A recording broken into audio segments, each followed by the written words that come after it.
Let's shatter a myth right now. The world isn't run by the calm, the balanced, or the reasonable. The history books you've read, the empires you've studied, the companies that shape your daily life, they weren't built by committees of well-adjusted individuals. They were forged in fire by the obsessed. The summit of power isn't a comfortable chair for the well-adjusted.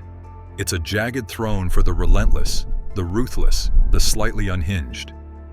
The pages of history are filled with the most influential people in history, and they all share a common thread of what we might call controlled chaos.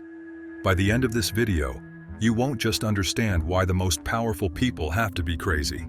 You'll see that it's a requirement for the job.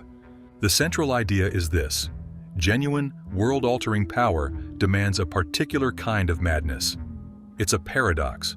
To achieve a level of influence that can shape nations or industries, you must possess a mindset so far removed from the norm that it appears insane to the average person. Think about it. The person willing to sacrifice sleep, relationships, and personal comfort for a singular goal is not normal. They are an anomaly. And in the brutal game of power dynamics, sanity is a liability. If the person at the top wasn't relentlessly paranoid, pathologically ambitious, and obsessively disciplined, someone who is crazier would have already taken their place. Power is not a peaceful kingdom. It's a throne under constant siege. The moment you become reasonable, the moment you seek balance, is the moment the truly obsessed predator smells blood in the water. Survival at the peak isn't about being the smartest or the strongest. It's about being the one whose mental toughness borders on delusion. Only the crazy survive the climb, and only the craziest can stay at the top. History provides a brutal and undeniable track record. Look at Alexander the Great. He conquered most of the known world by the age of 30. Was that a rational ambition? No. It was the product of an obsessive mindset, a belief that he was descended from gods and that destiny demanded he never stop.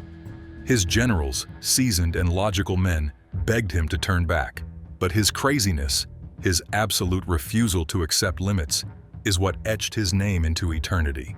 Leap forward to Napoleon Bonaparte, a man of average height from a minor noble family who believed so fiercely in his own destiny that he crowned himself emperor.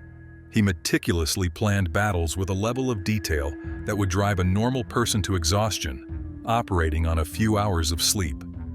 This wasn't just discipline.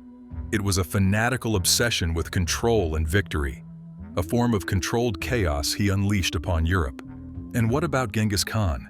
He united warring tribes and built the largest contiguous empire in history through sheer, ruthless efficiency.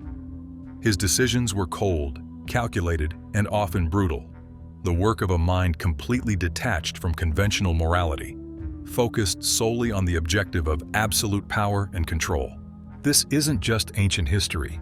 The modern titans of industry are cut from the same cloth. Steve Jobs was famously difficult, a perfectionist whose areality distortion field bent employees to his will. He didn't just want to make a good product. He had an obsessive, near-psychotic need to create something insanely great. His vision was uncompromising because his mind was. People called him a tyrant, but that tyrannical focus gave us the iPhone. Then there's Elon Musk, a man who bets entire fortunes on colonizing another planet. He sleeps on factory floors, sets impossible deadlines, and operates with a level of intensity that burns out even the most dedicated engineers. Is it sane to risk everything you have over and over for a goal that may not be realized in your lifetime? To the average person, it's madness. But that madness is what puts rockets into orbit and cars on the road that drive themselves. Even in politics, look at Winston Churchill in 1940. With Europe falling to tyranny and his own government debating surrender, his defiant refusal to negotiate was seen by some as dangerously stubborn. It was an irrational bet against impossible odds. But that crazy bulldog spirit is what rallied a nation and saved the free world. These aren't just successful people. They are the most influential people in history because their obsession overrode their sense of limitation. So, what is the psychological machinery behind this effective madness? It boils down to a few key traits that separate them from the rest of us. First, they thrive under pressure. For most people, Chaos and high stakes trigger a flight or fight response that clouds judgment. For these individuals, chaos is a clarifying agent. The immense pressure focuses their mind like a laser. When everything is on fire, they are eerily calm, making decisions with chilling speed and clarity. This is the art of controlled chaos.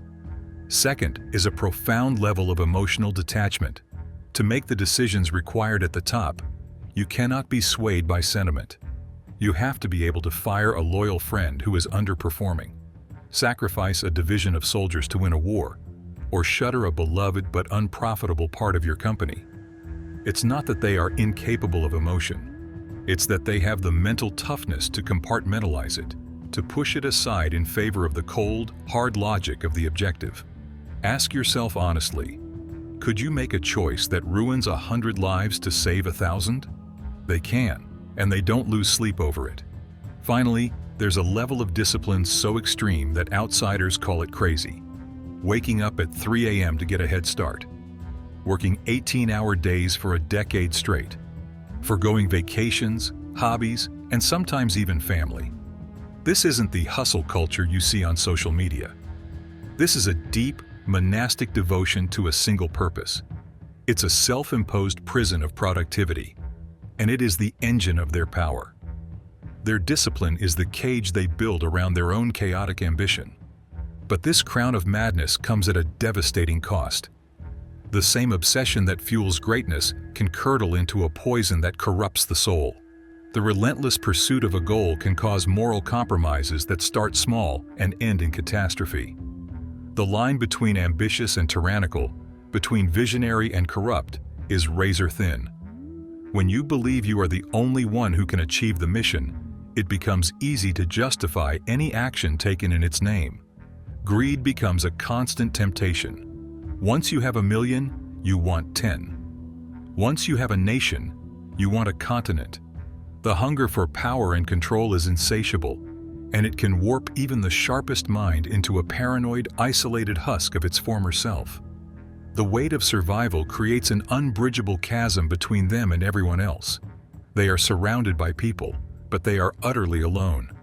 No one truly understands the pressure they are under, and they can never truly trust anyone, because in the world of power dynamics, everyone is either a tool, a threat, or a pawn. The story of countless powerful figures is a tragedy. They gain the world but lose their humanity in the process, ending their lives as lonely kings in gilded cages they built for themselves. This brings us to a paradox. To build something meaningful in a world driven by others' insane ambitions, you must be even crazier, but just crazy enough to hold the crown without being consumed. It's a tightrope over an abyss. You need Alexander's obsession but must heed your generals. You need a conqueror's ruthlessness, but enough humanity to inspire loyalty. It's a constant, violent balance. So I ask you, looking at the chaos and competition, are you crazy enough to lead here? Could you survive the crushing weight of real power, or would it break you?